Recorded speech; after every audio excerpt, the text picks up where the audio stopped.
Bonjour. Active la caméra. Hop.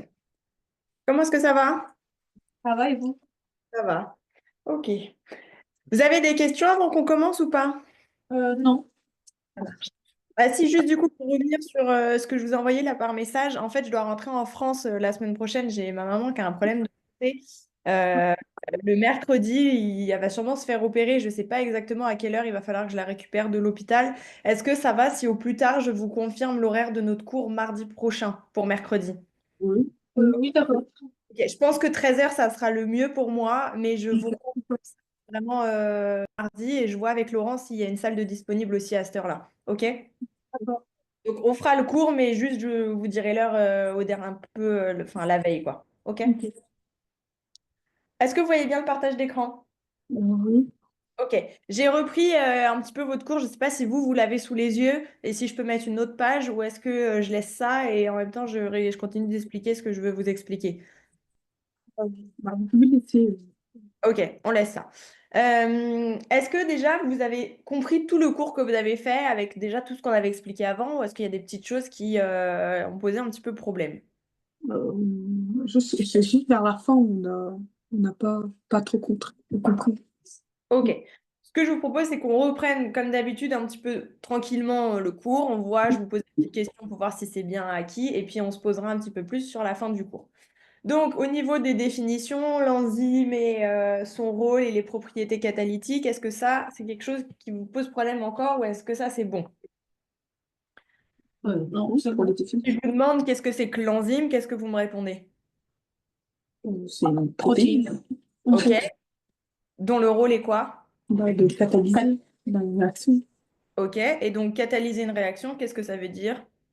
Accélérer les réactions chimiques. Ok, parfait. Super. Très bien. Donc, Et ça, c'est bon. Et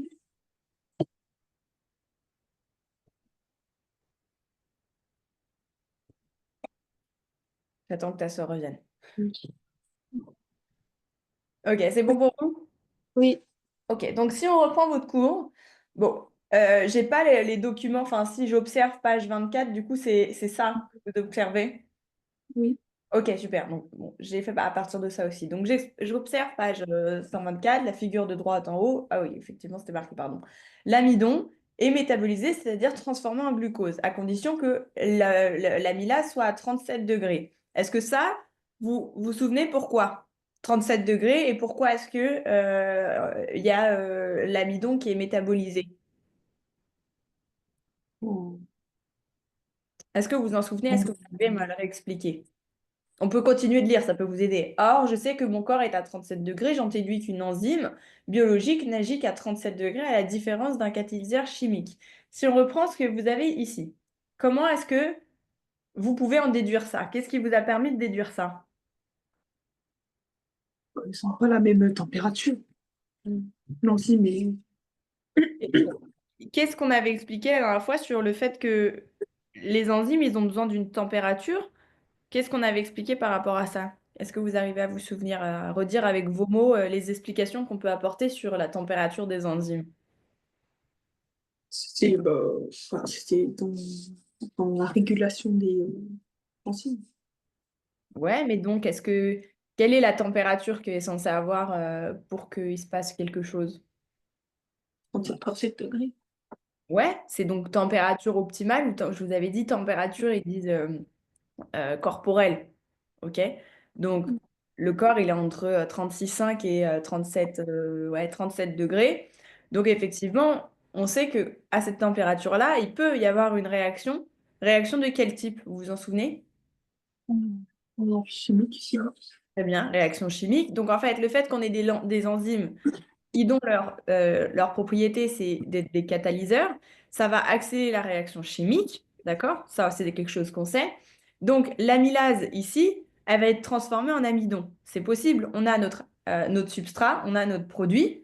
Ensemble, ils vont former pardon, on a notre enzyme, on a notre substrat, on a notre produit et on sait que c'est à 37 degrés. Donc, forcément, ça va pouvoir fonctionner correctement. OK? Ok. Euh, est-ce que si j'avais une température à 100 degrés, qu'est-ce qui se passerait? Il n'y aura pas de réaction.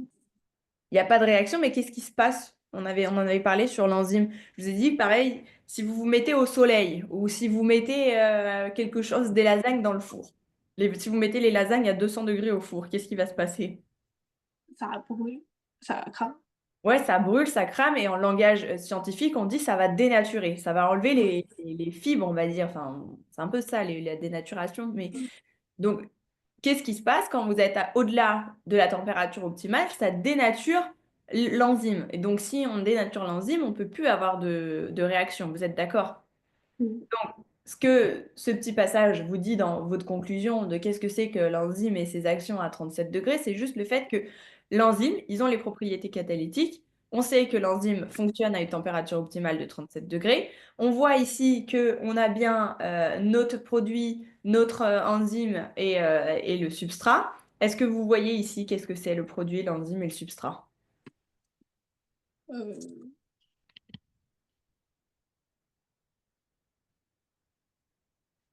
Je zoome. C'est ce qui est écrit ici. mm. L'enzyme, c'est le maltase. Ouais. Qu'est-ce que c'est que le maltose? C'est une protéine. Le maltose, c'est votre substrat ici. Ah, Maltase, rappelez-vous, je vous ai dit, tout ce qui va finir en ase, c'est les enzymes. Donc maltase, c'est l'enzyme. Maltose, c'est mon substrat. Et donc mon glucose, qu'est-ce que c'est?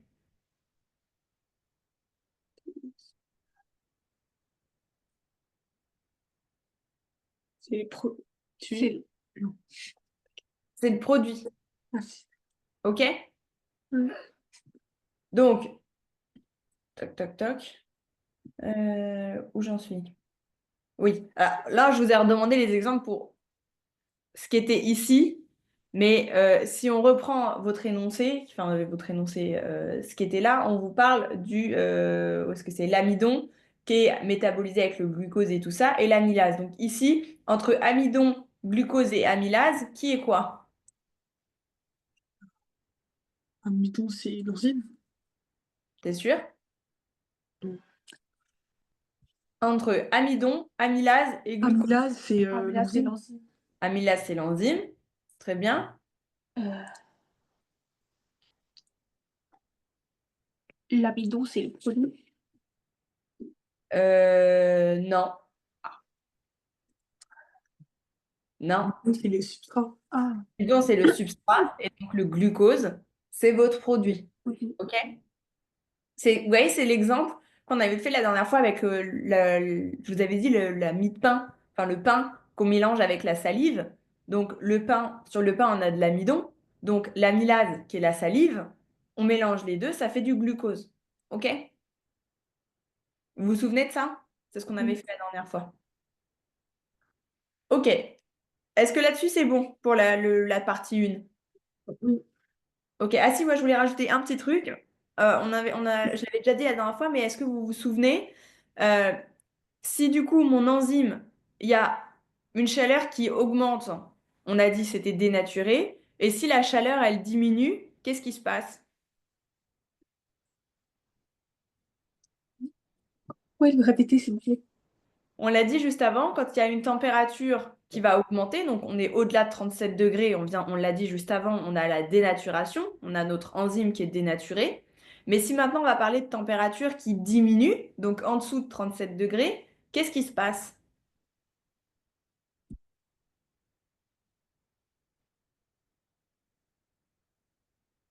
Il n'y a pas de réaction aussi.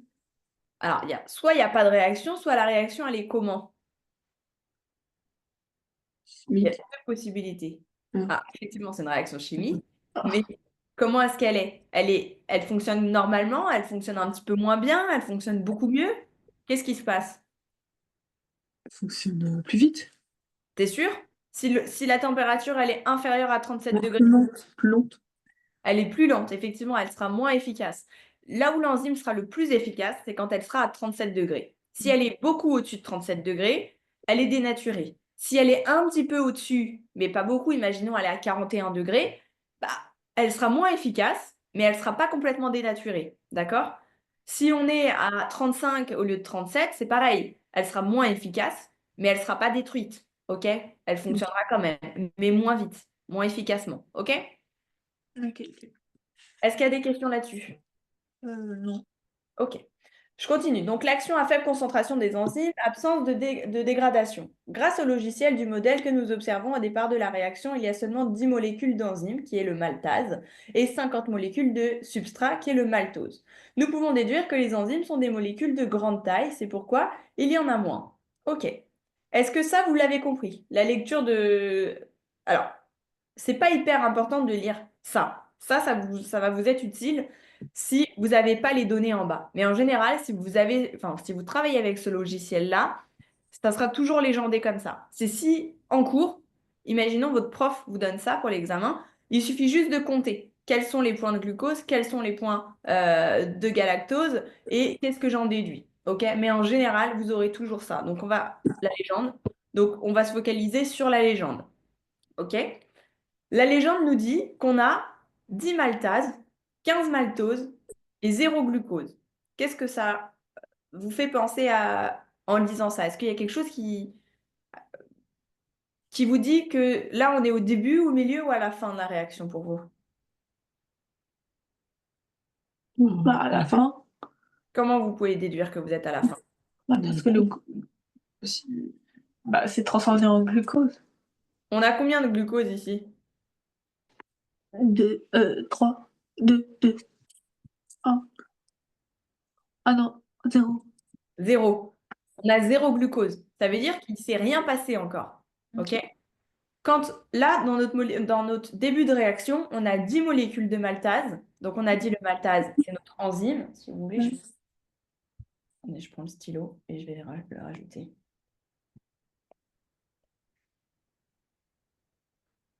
Ça, on a dit, c'est quoi le maltase? L'enzyme. OK. Enzyme. Et maltose? Sucra. Substrat. OK. Très bien. Donc, imaginons enzyme plus substrat égale glucose, qui fera le produit. OK? Si là, mon produit, c'est 0, ça veut dire qu'il ne s'est rien passé encore. Mm. OK? Est-ce que vous êtes d'accord? Oui. Si maintenant, on prend ici, j'ai toujours 10 maltase, j'ai 0 maltose et j'ai 100 glucose. Qu'est-ce que je peux dire? Bah, il y a une transformation. Ouais. Et vous pouvez développer plus. M'expliquer qu'est-ce qui se passe sur le maltase, qu'est-ce qui se passe sur le maltose et qu'est-ce qui se passe sur le glucose. Essayez d'expliquer pour chacun. Le mal. Le substrat, il se dissout. Le substrat se dissout, effectivement. Avant, on en avait 50. Avant, on en avait 50 et maintenant, on en a 0. Donc, le substrat a bien été consommé. OK? Consommation du substrat. OK? Qu'est-ce qu'on peut dire sur... Alors, attendez, non, avant qu'on parte sur le maltose, effectivement, consommation du substrat. Et donc, ce substrat, il est où maintenant en soi? S'il est plus sur mon substrat. Il est conservé.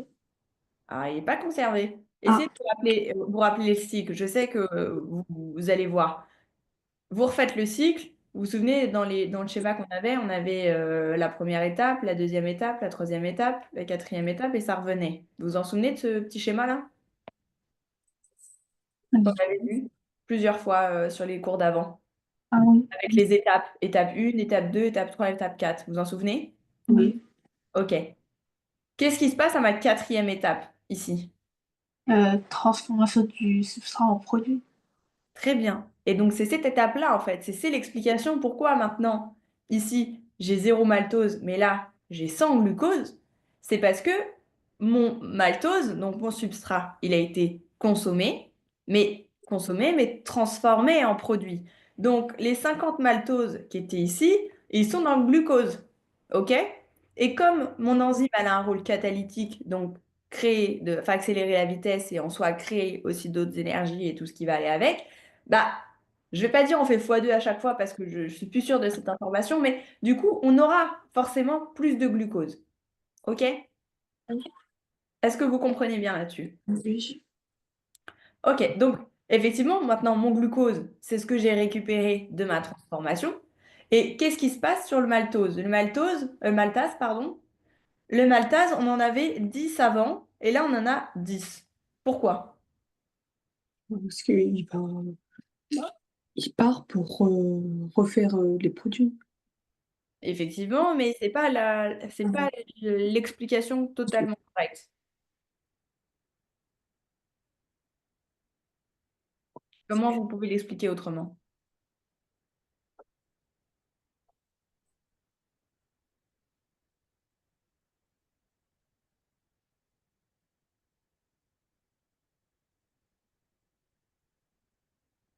Quel est le rôle de l'enzyme et qu'est-ce qui est important chez l'enzyme? Bah, il a le rôle de catalyser. Ouais, ça on l'a déjà dit. Après, qu'est-ce qui fait qu'on va pouvoir différencier bien l'enzyme du substrat? Qu'est-ce qu'on a comme information importante qui différencie l'enzyme et le substrat? Le Bah, site actif. J'ai pas compris, vous avez parlé en même temps. le, le substrat, il fait une réaction chimique. Arrête, l'enzyme, il fait une réaction. Ouais, non, rien. Ah, qui fait la réaction chimique? L'enzyme, non, le substrat. Non, c'est tous les deux. C'est enzyme et substrat qui fait réaction chimique. OK? S'il n'y a pas de substrat, il n'y a pas de réaction chimique. S'il n'y a pas d'enzyme, il n'y a pas de réaction chimique. Donc il faut bien qu'il y ait les deux pour avoir la réaction chimique. Mais quelle est la particularité de l'enzyme que le substrat n'a pas? Il a le site actif. Aussi, mais c'est pas ça que je veux. Je veux pas vous donner la réponse tout de suite. Essayez de voir, vous allez tout de suite y repenser quand d'un seul coup ça va tilter. J'essaie de poser plusieurs questions pour voir si vous arrivez avec ça à venir là où je veux en venir. Euh, Comment je peux vous formuler ça autrement? Vous avez les étapes. On a les étapes de la formation. Vous vous souvenez, la première étape, qu'est-ce que c'est? Et enzyme inactive plus approche du substrat.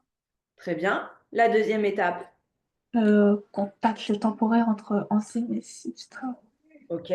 La troisième étape, Activation catalytique de la réaction au sein du convexe.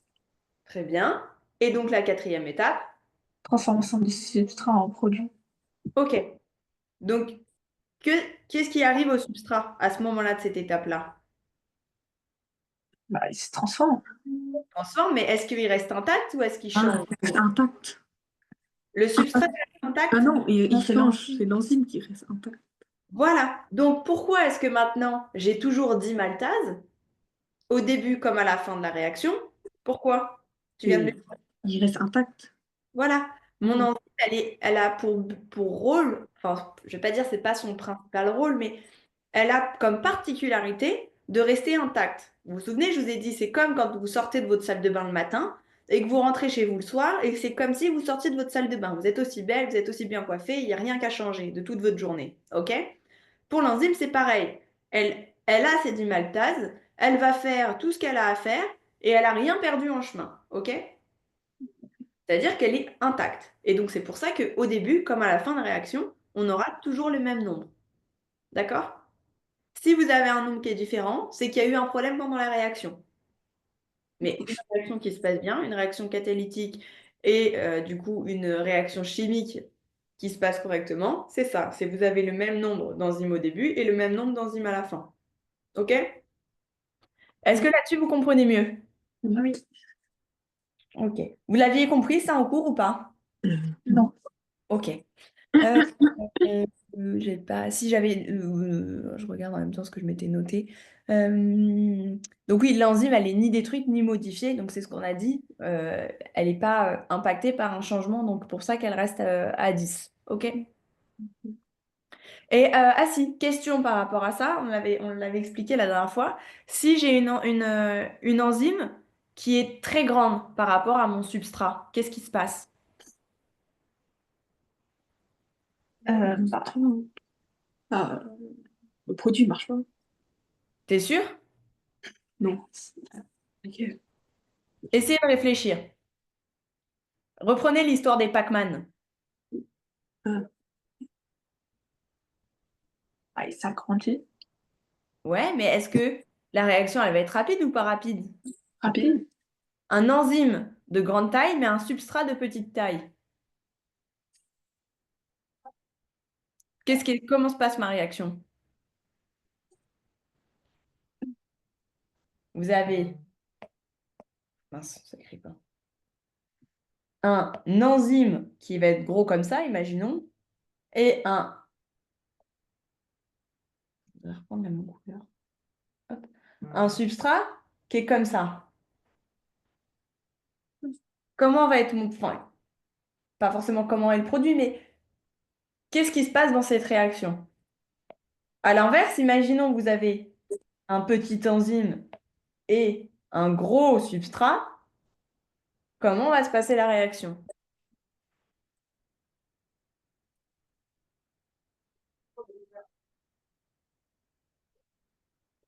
Elle accélère.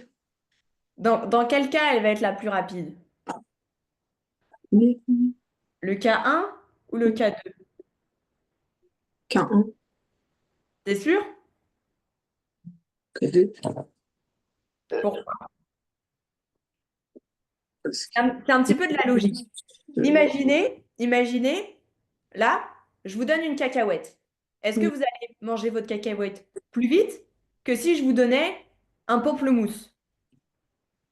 oui, Lequel vous allez manger le plus vite, le pamplemousse ou la cacahuète? Cacahuète. La cacahuète. Donc ici, c'est l'explication de ça. Si on va dire on a un géant qui mange un tout petit truc, ça va aller rapidement, ok? C'est rapide, mais est-ce que du coup c'est long? Enfin, c'est un peu le contraire de ce que je veux dire, mais c'est rapide, mais est-ce que ça va vous prendre beaucoup d'énergie? Non.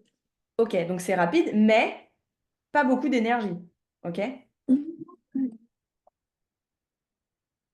Si maintenant, imaginez, vous êtes une fourmi. Vous êtes une fourmi et vous rencontrez une cacahuète. Est-ce que la fourmi va manger aussi rapidement la cacahuète que si c'était un humain? Non. Non. Donc, effectivement, sur cette partie-là, ça va être lent. Et est-ce que ça va avoir, enfin, va avoir besoin de beaucoup d'énergie ou pas beaucoup d'énergie? Beaucoup d'énergie. Ok. Est-ce que vous comprenez mieux? Oui. Mais beaucoup d'énergie. Ok. Est-ce que vous comprenez mieux? C'est bon? Oui. D'accord. Donc, si vous avez une question de ce type-là, si vous avez une enzyme qui est plus grande que le substrat, qu'est-ce que vous répondez? Bah, que c'est une réaction rapide, mais il ne fait pas beaucoup d'énergie. Voilà, qui n'a pas besoin d'énergie, beaucoup d'énergie ou qui consomme pas beaucoup d'énergie. Et donc, si ça consomme pas beaucoup d'énergie, c'est juste que vous allez avoir très rapidement votre produit qui va être fait, d'accord?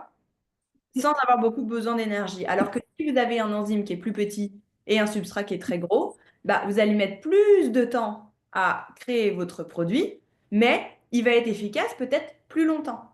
OK? D'accord? C'est bon ok, là-dessus? oui. OK. Toc. Ça, est-ce que vous l'aviez compris, cette partie-là? Un peu. Donc, c'est pas grave, on reprend. Donc, ça, c'est le mode d'action des enzymes. Quantité d'enzymes, vitesse et de réaction. L'hypothèse, donc je suppose que la quantité d'enzymes influence la vitesse de réaction. J'observe de plus la quantité d'enzymes qui augmente. 0,5. Attendez, il y a notre Ah, maman, elle nous appelle. pas de souci, j'ai pas entendu.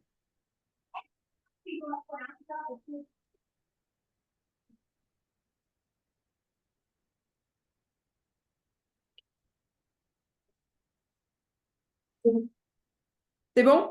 Oui. Ok, donc je reprends. L'hypothèse, je suppose que la quantité d'enzymes influence la vitesse de réaction. J'observe que plus la quantité d'enzymes augmente, plus la vitesse de réaction augmente. Une vitesse est mesurée par distance sur le temps. Ça, vous le savez, c'est la formule. Ok.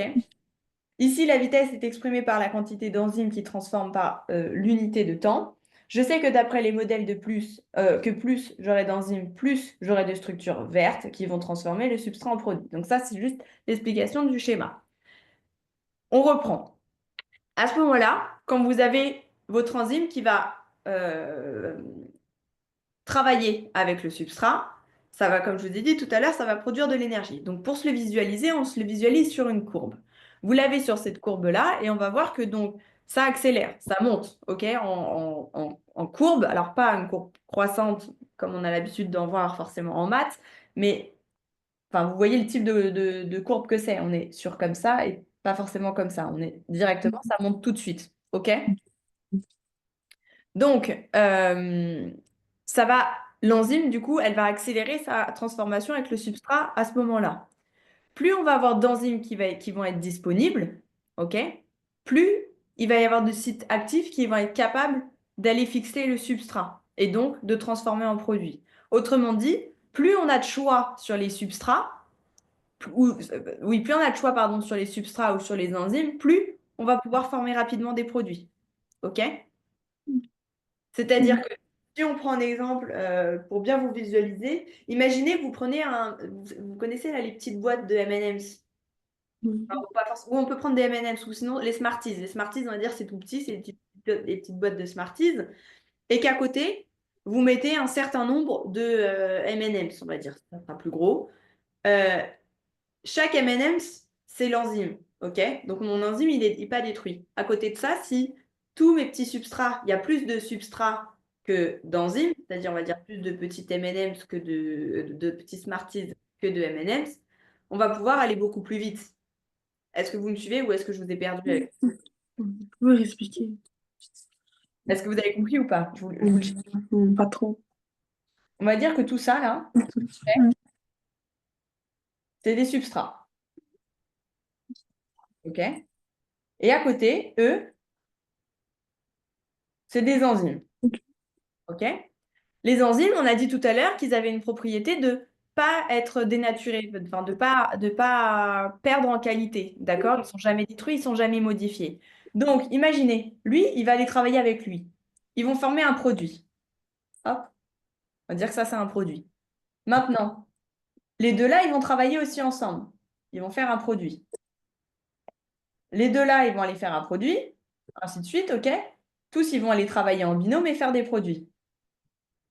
OK? Maintenant, celui-là, là, le premier qui a fait son produit, on va dire, bah, l'enzyme, elle est à nouveau libérée, elle peut à nouveau retourner travailler. Donc certes, il n'y a plus de substrat, mais mon enzyme, elle est toujours là. Donc maintenant, elle peut les travailler avec lui. Donc en fait, ça vous explique juste comment est-ce que la courbe ici va évoluer, parce que dans la première situation, on a une vitesse qui est faible, d'accord? On commence à augmenter, mais on a à nouveau pas beaucoup de substrat à ce moment-là, et on va le voir plus tard, je crois que c'est dans la situation 2 où on a plus de substrat. Mais donc, plus on va augmenter notre courbe, plus peut-être qu'à ce niveau-là ou à ce niveau ici, on va avoir un certain nombre de substrats qui va nous permettre d'accélérer la réaction parce qu'on a beaucoup de substrats et un certain nombre d'enzymes qui vont pouvoir aller travailler tous ensemble en même temps. Et après, on se stabilise parce que la réaction, on le sait, on l'a appris les autres cours, elle n'est pas infinie. Ok, on peut pas. Il y a un stade, il y a un plateau au bout d'un moment. On atteint un certain plateau au moment où, du coup, bah, ça sert à rien d'avoir à nouveau d'autres substrats ou d'ajouter d'autres substrats parce que la vitesse, elle a atteint son maximum. Ok? On ne peut pas aller au-delà d'une certaine vitesse. Est-ce que c'est bon ou pas? Est-ce que vous avez un peu plus compris? Oui, un peu. Ou est-ce que ça va pas? Je réexplique s'il y a besoin. Bah, et ils ont, bah, on n'a pas tout compris. Le substrat bah, quand ils sont que deux. On reprend. On va garder votre schéma que vous avez ici. Vous voyez bien le schéma? En vert, c'est les enzymes. OK? En jaune, enfin en jaune, en orange plutôt ici, c'est le substrat. Et donc là, on a le produit en violet. OK. Donc, ici, j'ai un enzyme qui est tout seul. Et tiens, je vais aller travailler avec un substrat qui est en face. Il va aller travailler avec un substrat. Tous les deux, ils vont créer un produit. D'accord? Jusque-là, c'est la base qu'on apprend. Donc, celui-ci, il n'est plus utilisable, ce substrat-là. Il a été consommé. D'accord? Maintenant, le produit qui est ici, pardon, l'enzyme qui est ici, elle est intacte. Même si elle vient de faire une réaction, elle est à nouveau intacte. Elle peut retourner travailler. OK? Donc, elle va chercher un nouveau substrat pour travailler. Donc, imaginons, elle va dire, tiens, moi, je vais aller travailler avec celui-ci. OK? Après, celui-ci, c'est pareil. Il est consommé et il y a un produit qui apparaît. Mais du coup, mon enzyme ici, elle peut toujours retourner travailler. Et ce qu'on observe ici, c'est que si on compte, on a plus d'enzymes que de substrats. Donc, la réaction, elle ne peut pas être très rapide parce qu'il n'y a pas assez de substrat. Mon enzyme, elle ne peut pas travailler très rapidement. OK? Elles sont obligées de travailler une par une. Elles ne peuvent pas travailler tout en même temps avec chacun son substrat parce qu'on a plus d'enzymes que de substrats ici. Vous êtes d'accord? Oui. OK. Si on prend le cas d'à côté, si on se vient ici, on voit que si on les compte 1, 2, 3, 4, 5, 6, 7, 8, 9, 10 et 1, 2, 3, 4, 5, 6, 7, 8. 2, 4, 6, 8, 9, 6, 6, 7, pardon, je dis des bêtises. OK. Dans tous les cas, on voit qu'on a ici plus de substrats que d'enzymes. OK? Donc, notre vitesse, elle peut accélérer. Elle peut accélérer parce que du coup, chaque enzyme va pouvoir aller travailler avec un substrat et dès qu'il y en a un qui a fini, il peut retourner travailler avec un autre substrat. OK? Quand mon nombre de substrats, quand tous les substrats auront disparu, il n'y aura plus de réaction possible. D'accord? Mais tant qu'il y en a, ma réaction, elle continue d'accélérer. OK? Qu'est-ce que vous voyez à côté? Il y a Et, plus de substrats que d'enzymes. Du coup, ouais, ça crée beaucoup d'équations. ça crée beaucoup d'équations, mais on sait qu'avant, on en avait déjà un nombre certain. Et si on suit la courbe qui est au-dessus, on voit que ça n'augmente plus. Vous avez vu, ici, ça augmentait.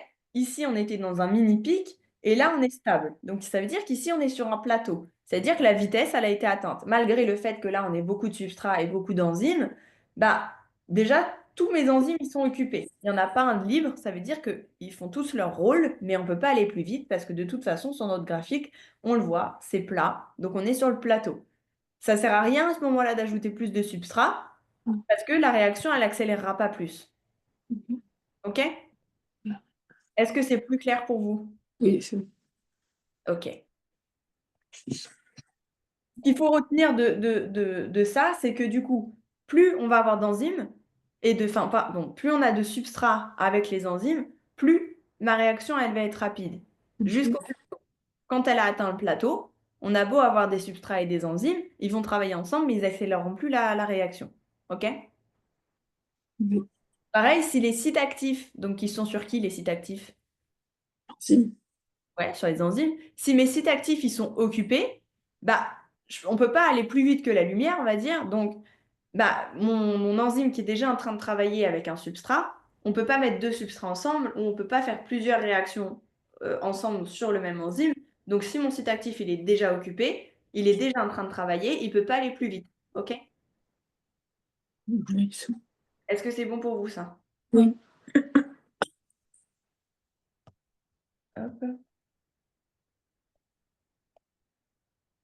OK, ouais, il nous reste ça. Ici, donc, est-ce que ça a recommencé au-dessus? Non, c'est là. Donc, ici, donc, page 132 du livre, nous voyons que plus la concentration du substrat elle augmente pour une quantité fixe d'enzymes, plus la vitesse de transformation en substrat du produit augmente. Le substrat, vous l'avez défini, OK, et on a les exemples. Là-dessus, ce qu'il faut retenir, donc c'est un petit peu la même chose enfin, un petit peu la même chose, c'est un poil différent de ce qu'on a au-dessus, mais ça reste dans la même explication. Vous avez votre courbe. Là, est-ce que vous arrivez à me dire à quel point on a le plateau? Si. Ouais, au point C, très bien. Ici, on a le plateau, donc ça veut dire que de ici à ici, on a quoi? Bon. Entre le point A et le point B, qu'est-ce qui va se passer? Ah, il y a beaucoup d'équations. Ouais, alors on va pas appeler ça équation, mais on appelle ça, il y a juste il y a eu un développement du substrat et du produit. Ici, c'est en plein développement, on va dire. Et au point A, on est tout bas. Ça veut dire qu'on n'a pas beaucoup de concentration de substrat, ni beaucoup de concentration d'enzymes. Alors que ici, au point B, on sait que là, on est en plein milieu du pic. On est juste après le développement et un petit peu avant quand même le plateau. OK? Donc, à ce moment-là, on est au milieu, on est au milieu des deux. Donc, on a une bonne production, mais on n'est pas dans l'excès encore. Alors que si on prend, alors, le point C, il est pile à la fin de la courbe et au début du plateau. Donc, c'est au point C qu'on va avoir le plus de production, une forte concentration bien à ce moment-là. Mais une fois qu'on a passé le point C, on se retrouve sur du plat, donc on est sur le plateau et donc là, il n'y a plus d'accélération de réaction. OK? Oui. C'est compris ou pas? Oui. D'accord. Donc après, les exemples qu'on a ici, c'est des exemples qu'on avait vus plus ou moins la dernière fois. Alors, ce n'était pas les mêmes exemples. La dernière fois, je vous avais fait, je crois que c'était l'exemple avec la salive, là, l'amidon et l'amylase. Vous vous en souvenez? Oui. Donc, on avait amidon qui était substrat ou enzyme? Euh, substrat. Ouais. Donc, amidon. Et donc, amylase, qu'est-ce que c'est? Enzyme. Ouais. Et est-ce que vous connaissez le produit du coup des deux? Euh, On l'a dit tout à l'heure. glucide. Ah, Glucose. ah mince. Mhm. Glucose. OK. Donc, euh, pour prendre cet exemple-là, donc on prend l'amylase, on a dit, c'est l'enzyme, l'amidon, le substrat, et le glucose qui est le produit. Qu'est-ce qui se passe? Comment il faut comprendre et comment il faut qu'on avance dans cette compréhension de cette partie-là? C'est de dire que là, on a les deux. On a notre substrat, le substrat est notre enzyme, donc on sait qu'on aura un produit final. À quel moment on peut en être sûr? Il faut on ait toutes les conditions possibles. La bonne température, la bonne reconnaissance, est-ce qu'ils ont les mêmes formes? Est-ce qu'ils sont compatibles ensemble? Est-ce que mon amidon, c'est le bon substrat pour l'enzyme? Et est-ce qu'il n'y a aucun autre problème qui va empêcher d'avoir le produit? La réponse là, on va vous dire que c'est bon, c'est OK. Donc, c'est juste retenir ces réactions-là. Il n'y a pas énormément d'explications là-dessus. Je pense que c'était juste l'exemple de bien vous expliquer que vous avez une enzyme, un substrat, un produit. OK? Ok. C'est la même chose pour ce qu'elle vous a essayé de vous expliquer aussi en dessous. On peut faire un autre exemple où on a la tyrosine. La tyrosine, c'est quoi? Vous en avez déjà entendu parler ou pas? Non. Alors, si je vous dis tyrosine, tyrosinase et mélanine. Ça vous parle un peu ou pas? Ouais, mais on n'a pas la définition. Il y a pas de définition, c'est juste essayer de me dire, parmi ces trois-là, tyrosine, tyrosinase et mélanine, lequel va être le produit? Pas forcément le produit, on commence par le plus simple, on va faire l'enzyme. Lequel va être l'enzyme? Tyrosinase. Tyrosinase, ok. Donc tyrosinase. Plus, du coup, je vous le donne, le substrat, c'est la tyrosine. Et le résultat, le produit, c'est la mélanine. Ça, c'est un peu l'explication, pareil, de la suite. Il me semble que c'était ça. C'est sur la mélanine après. Voilà, bon, c'est ici, en fait, ce que je vous ai plus vous expliquer. C'est là. Euh, mais c'est pas grave, je l'ai écrit au-dessus. OK. Donc, qu'est-ce que vous pouvez dire par rapport à ça? Est-ce que, est-ce que vous avez quelque chose à dire par rapport à ça ou pas? Hmm. Si je vous demande de m'expliquer pourquoi cette réaction, elle fonctionne. Il y a un substrat et une enzyme. Ouais, j'ai mon substrat, j'ai mon enzyme, j'ai les propriétés qui vont bien. Et si je vous demande quel est le rôle de la tyrosinase ici, qu'est-ce que vous me dites? Ah, de transformer, de faire la transformation de la tyrosine en mélanine.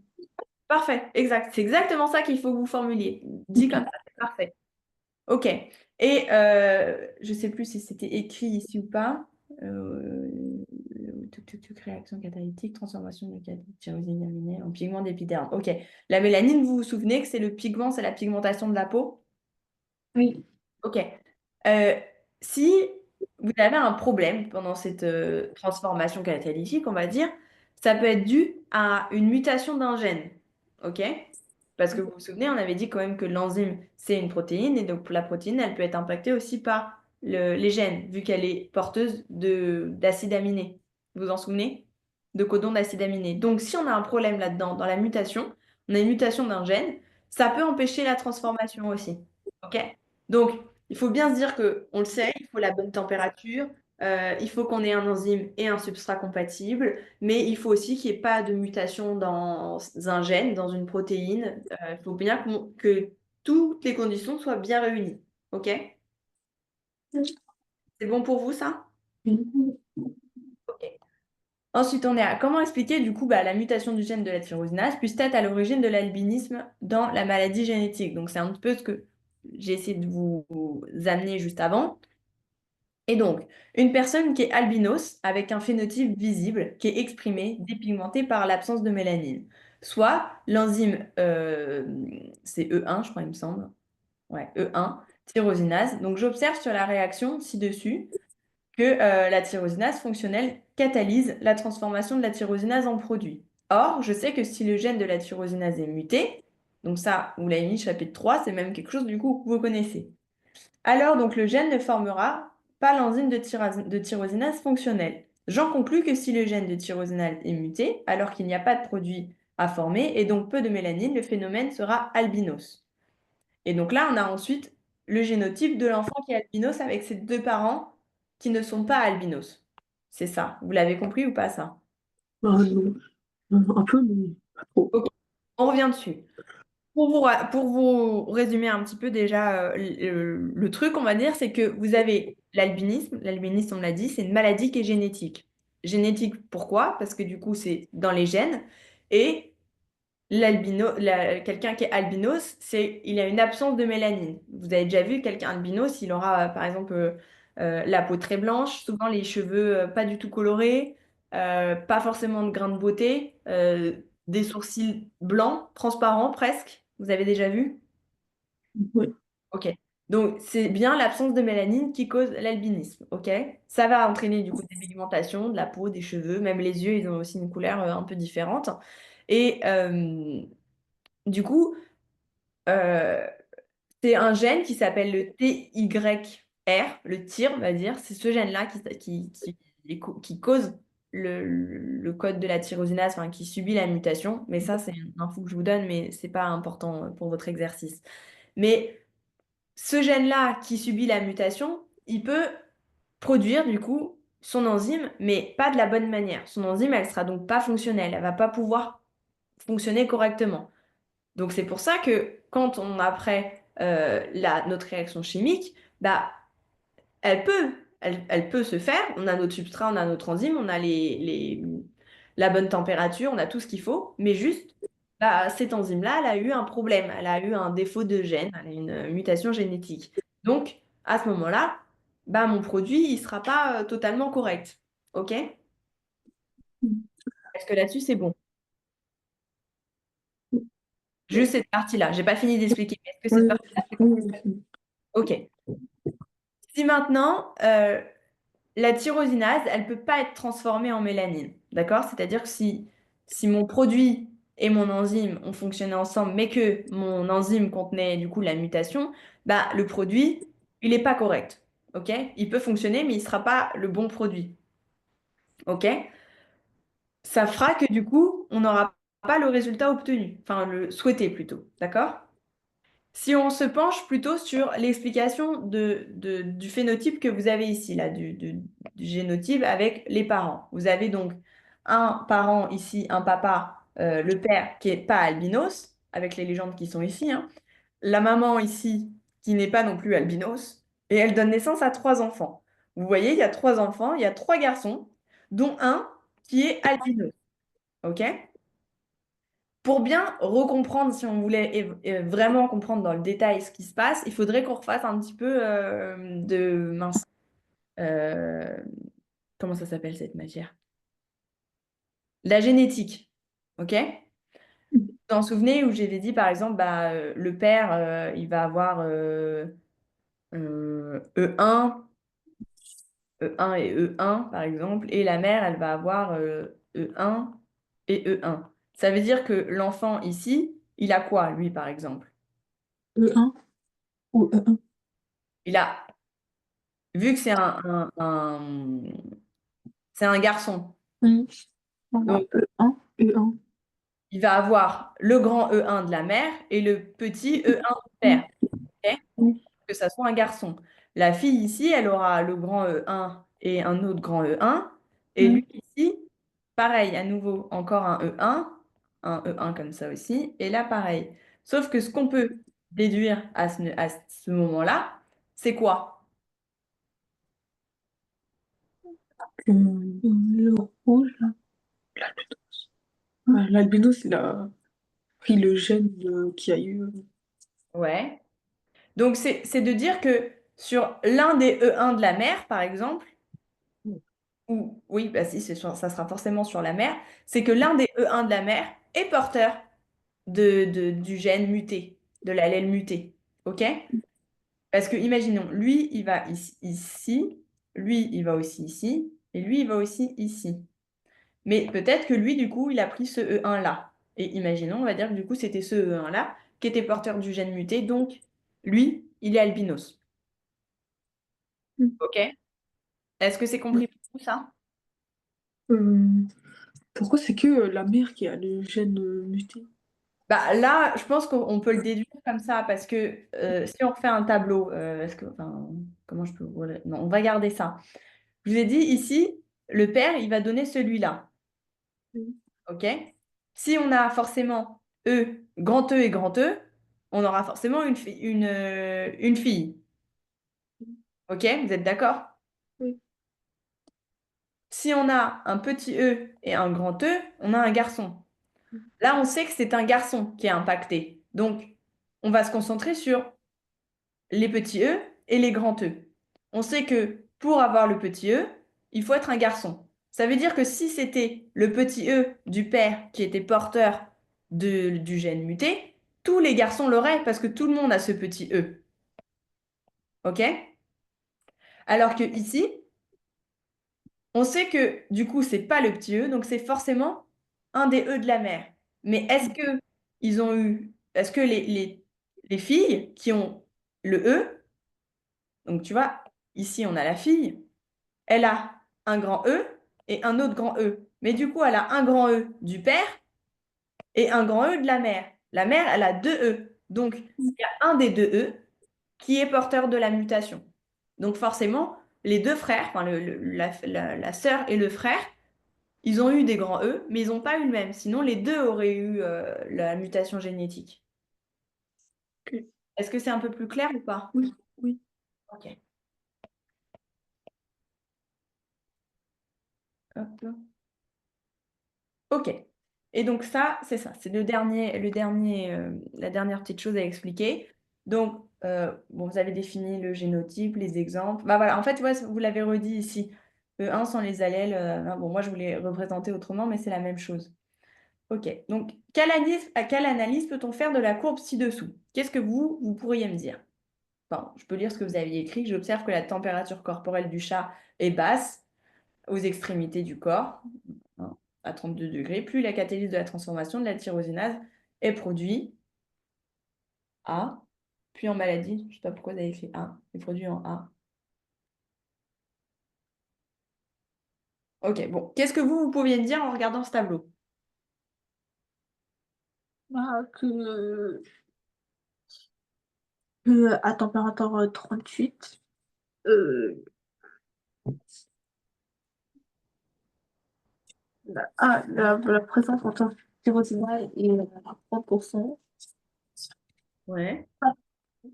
Et à température 32%, la pourcentage il descend. Ok. Vous vous souvenez, quand on avait parlé de la mélanine, on avait fait un exercice déjà comme ça. Je ne sais plus si c'était le siamois ou si c'était autre chose, mais on avait déduit déjà une certaine chose sur la mélanine. Vous vous en souvenez ou pas? Ouais, je crois. On en avait déduit que c'était avec les habitants, je me souviens. Quelqu'un qui vit au pôle Nord, il n'a pas la même, il a pas la même chaleur, il reçoit pas le même soleil. il n'a pas la même pigmentation que quelqu'un qui va vivre en Afrique, par exemple. Vous vous en souvenez? Oui. Bah, là, du coup, on est sur un cas d'animal. C'est un peu la même chose, mais ça reste une chouille différente parce qu'on est sur une race particulière de chat et pas sur une région du monde. Mais là, en fait, qu'est-ce qu'on voit? On l'a dit juste avant, dans la réaction chimique, on a la tyrosinase plus la tyrosine qui forment la mélanine. On sait que ici, si on a une température qui est en dessous de 32 degrés, on n'a pas de tyrosinase. Ça veut dire que si on n'a pas de tyrosinase, on n'a pas d'enzyme pour produire la mélanine. Vous êtes d'accord? On aura notre substrat, mais on ne pourra pas avoir le produit si on est trop bas. Est-ce que là, vous comprenez ou pas? Oui ou non? Oui. Sûr? Oui. Ok. Donc, à 32 degrés, mon niveau de tyrosinase, il est trop bas. Je ne peux pas créer de mélanine. Donc, qu'est-ce qu'il faut que vous reteniez? C'est de voir que quand la température du corps elle est à 38 degrés, donc tout ce qui va être très proche du chat, très proche des organes principaux, euh, ça va fonctionner correctement. On aura une production normale de mélanine. On a de la tyrosinase, on a de la tyrosine, on peut avoir la mélanine. Maintenant, si on va regarder au niveau des extrémités, donc le bout des oreilles, le bout des pattes, le bout de la queue, on voit que la température est plus faible. Donc, je n'ai pas de tyrosine, donc je n'ai pas de mélanine à cet endroit-là. Je ne peux pas avoir de pigmentation. OK? Est-ce que ça, c'est bon? C'est compris? Oui, ça va. Est-ce qu'il y a des questions là-dessus? Non. Non?